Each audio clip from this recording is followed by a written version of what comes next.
Okay, I guess my camera told me I got to a time limit period on that first video, so here's the second part.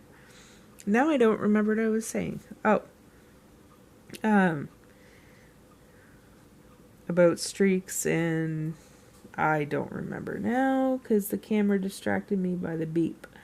So anyway, second part of the video. Here we go. I guess my camera has a limit on how long I can record, which is kind of stupid if you ask me. But whatever. Anyway. So you can see I'm trying to move my hand in the page around as I'm coloring because as I had said in one of my other videos, I do not want my hand to touch when the marker is wet because the oils from my hand will make it go lighter and take away some of the pigment from the marker as it's trying to dry. So you don't want that to happen.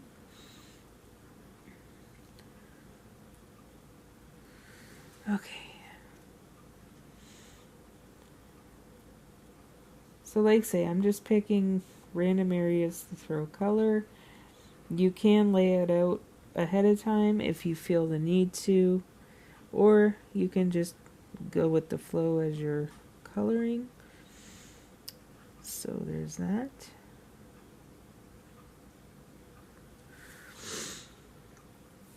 So looks like there's this piece too that looks similar to the ones I just colored, so we're going to do it too just for shits and grins.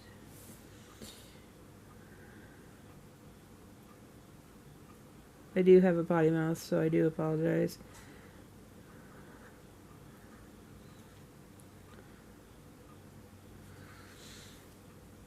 So there's that.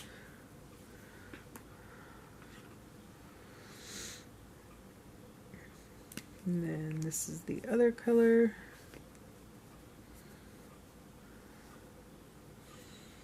So we are going to do, oh, what the heck, we'll do these guys.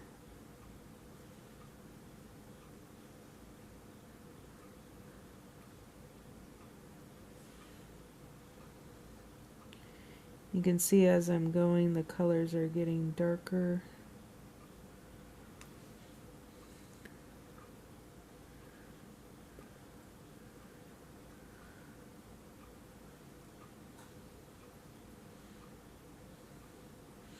Alcohol markers do dry fairly quickly, especially if you're not pressing very hard.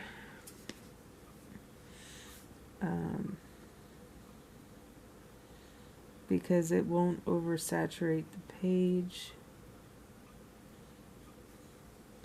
And again, only go over a spot twice if it's still wet. Don't wait till it dries because that's how you're going to get a streak. Even if it's the same color you just used, like if I had to go back over the green or whatever because I missed like a little spot or something, you really don't want to do that because then it will get darker as you keep overing that same spot. Let's see.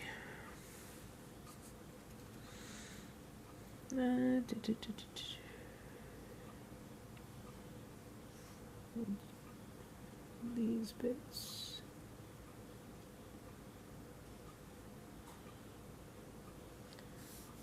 I'm just going for what I think is going to look good overall.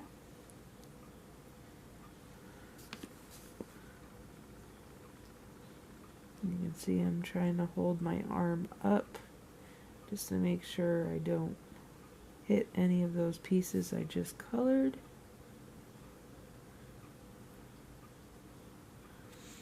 But once you get coloring and using alcohol markers for a while,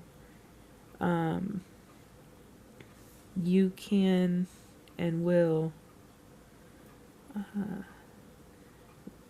know where to place your marker and how quick strokes to make and all that kind of stuff. So it's all a learning curve. It really is. I mean, I'm still not perfect on a lot of my stuff.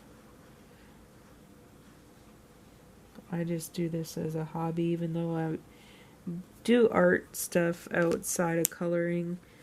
I do 3D art, which is totally different because I have a program I do that in, and it's just way different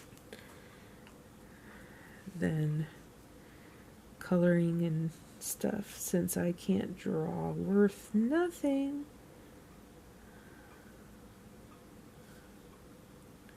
So we're just going over these little bubbles. What I'm going to do though is I'm going to skip those two, color the next two, skip those two, and like Bob Ross says, there's no mistakes, just happy accidents. So there's that.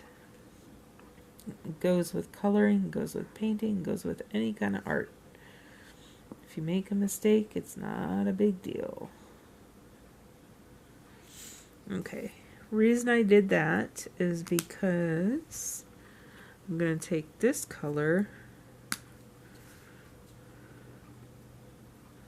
and go over the ones next to it.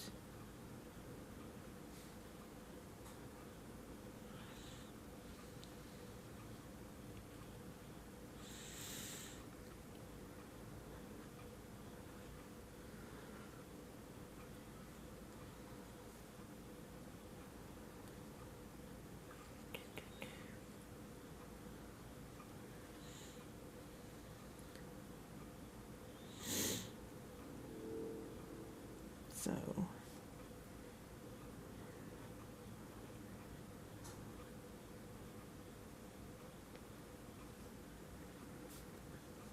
but what I like about coloring is it does give a lot of imagination, because you don't have to color grass green, you don't have to color the skies blue. It's your world. You can color it the way you want it.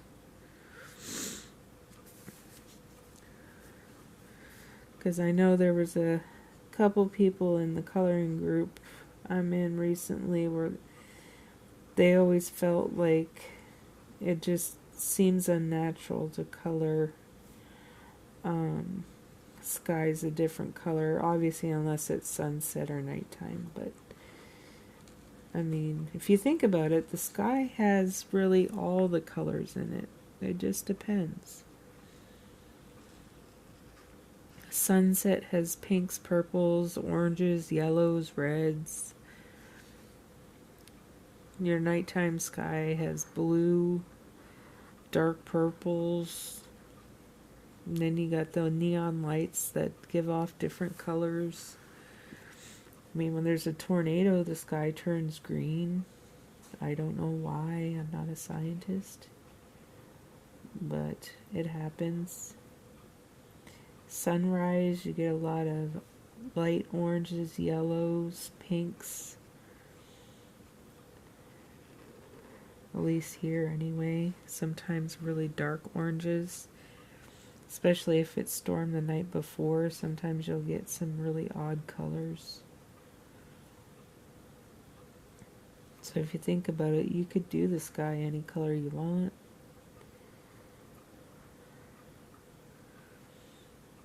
As far as grass, sure, it's green. But there's different shades of green. And if it's a fairy world you're coloring in, then what? You know what I mean? You can have purple grass for all you want. Alright, for some reason these things are looking like ice cream cones. So I'm going to color it like an ice cream cone.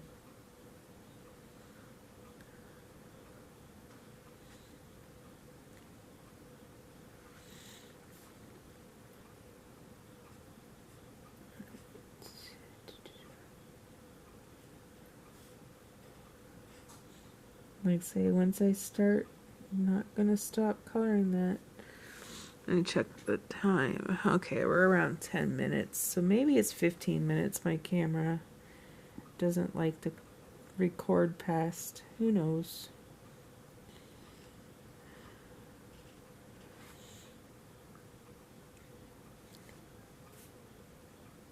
You hear the crickets outside. They're probably enjoying this cool weather too, because usually it's loud locusts, even at this time of night.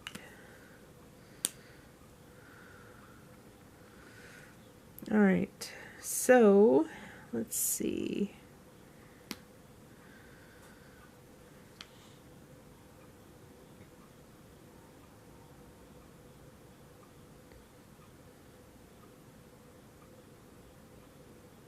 My camera doesn't give me warning when it's gonna shut itself off. It just beeps after it does.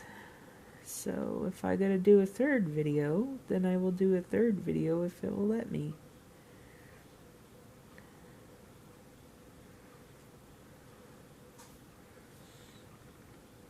Because I don't know what kind of battery life I got going on, but it shows it at full. But technology can always be stubborn.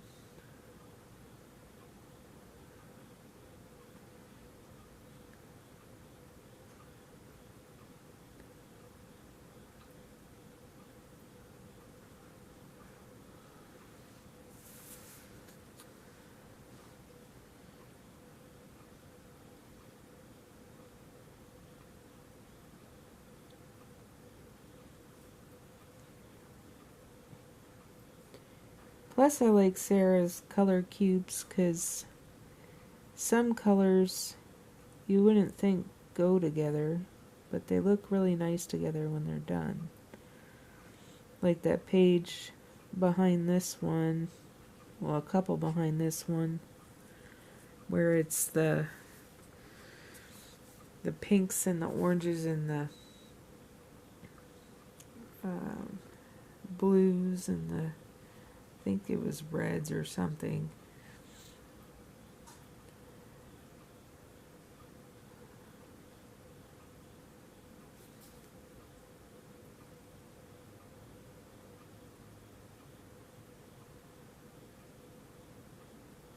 All right.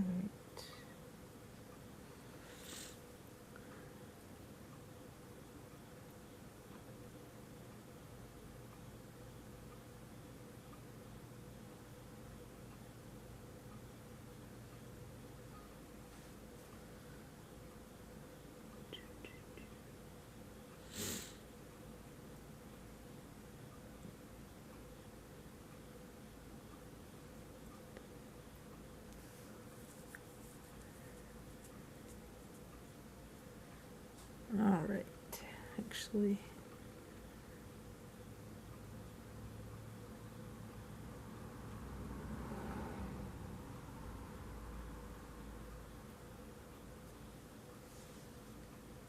that looks like that needs to be there too.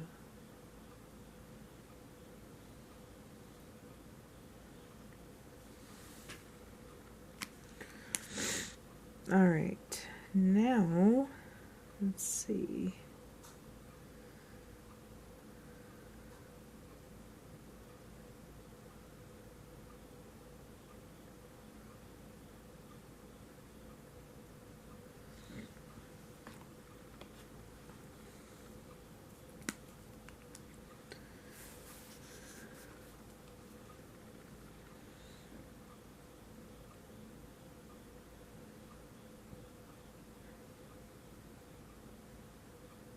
You know what? We're going to do the purples next. Because I feel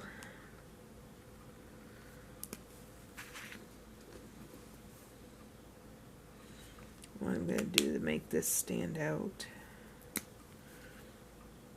And because these two colors are so close together, I don't need my blender for this. But you can see I'm working real quick to do it. so it doesn't have much of a chance to dry in the meantime.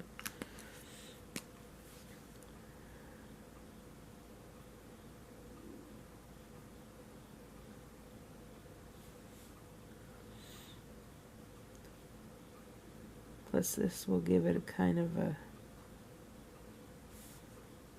3D effect to it. Once I color the petals underneath the color I'm gonna color.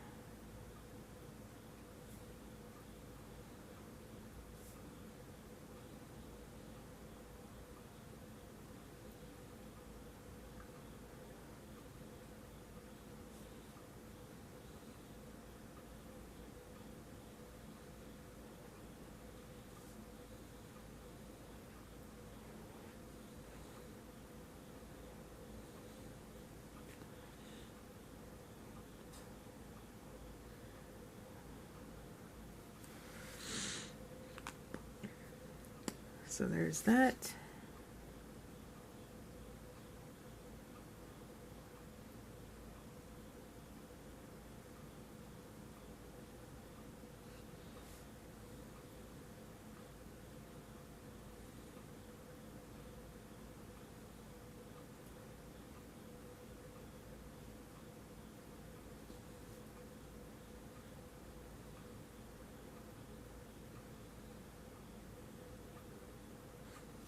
That.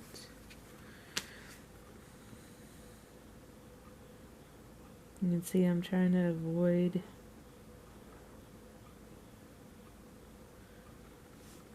my hand touching that other side.